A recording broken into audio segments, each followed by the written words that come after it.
Hello guys, আসসালামু আলাইকুম। আশা করি সকলে ভালো আছেন। চলুন আজকে আমরা দেখব পিসি কনফিগারেশন কিভাবে আমরা দেখে নিতে পারি। চলুন তাহলে শুরু করা যাক। প্রথমে আপনারা যাবেন সার্চ বারে গিয়ে রান রান লিখে ইন্টার। এখানে আপনারা লিখবেন DXDIAG।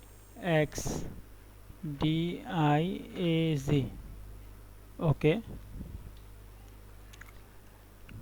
এখানে দেখতে পাচ্ছেন আপনারা সিস্টেম ইনফরমেশন সব কিন্তু চলে আসছে এখানে।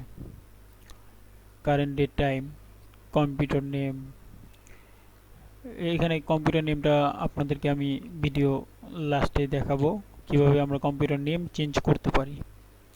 অপারেটিং সিস্টেম, আমি কি অপারেটিং সিস্টেম ইউজ করতেছি, যেমন Windows 10 pro 64 bit.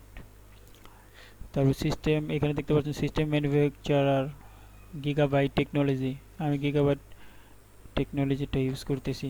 System model, bias, processor, যেমন আমি যে Intel core i5 third generation use করতেছি, আমার 2.50 গিগাহার্টজ।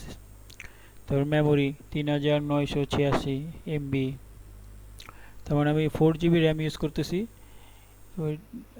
ডিরেক্ট ভার্সন, এখানে দেখতে পাচ্ছেন যে ভার্সনটা বেশি সেই ভার্সনটা অনেক ভালো কাজ করে।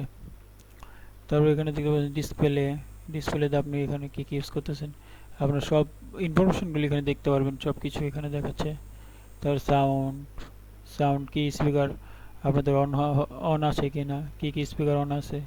তারপর ইনপুট, এখানে আপনি কী কী ইউজ করতেছেন, ইনপুটে কী কী দিচ্ছেন, যেমন আমি ইউএসবি কিবোর্ড, 2.4 যে মাউস, ইউএসবি কিবোর্ড, এইগুলো। তো সিস্টেমে আপনাদেরকে আমি বলছিলাম যে আপনাদের কম্পিউটার নেমটা চেঞ্জ করে কীভাবে চেঞ্জ করে সেটা দেখাবো। চলুন তাহলে দেখে নিই আমরা। প্রথমে আপনারা যাবেন সেটিংসে যাওয়ার পরে আপনারা যাবেন সিস্টেমে যাওয়ার পরে একদম নিচে দেখতে পারবেন অ্যাবাউটে যাবেন। যাওয়ার পরে এখানে দেখতে পাচ্ছেন এই যে ডিভাইস স্পেসিফিকেশনস, ডিভাইস নেম, যেমন আমার ডিভাইস নেম এই যে আমি নেম চেঞ্জ করে রেখেছি, কিন্তু যে মিলন ডেস্কটপ। তো আপনাদের ডিভাইস নেমগুলো আপনারা চেঞ্জ করে নিতে পারেন। তো চেঞ্জ করার জন্য আপনি এখানে দেখতে পারবেন এই যে এখানে দেখতে পারবেন এই যে রিনেম দিস পিসি। তো আপনারা রিনেম দিস পিসিতে যাবেন। যাওয়ার পরে আপনারা যে নেম সেট করবেন, এখানে একটা নেম টাইপ করে যে কোনো নেম আপনারা ইউজ করতে চান, যার যে নেম দেওয়ার পরে এই যে এখানে নেক্সট দিবেন, দেখবেন আপনাদের নেম চেঞ্জ হয়ে গেছে। তো আশা করি আপনাদের সকলের ভিডিওটা ভালো লেগেছে। সবাই আমার চ্যানেলটি সাবস্ক্রাইব করবেন, আমার পাশে থাকবেন। Thank you for watching.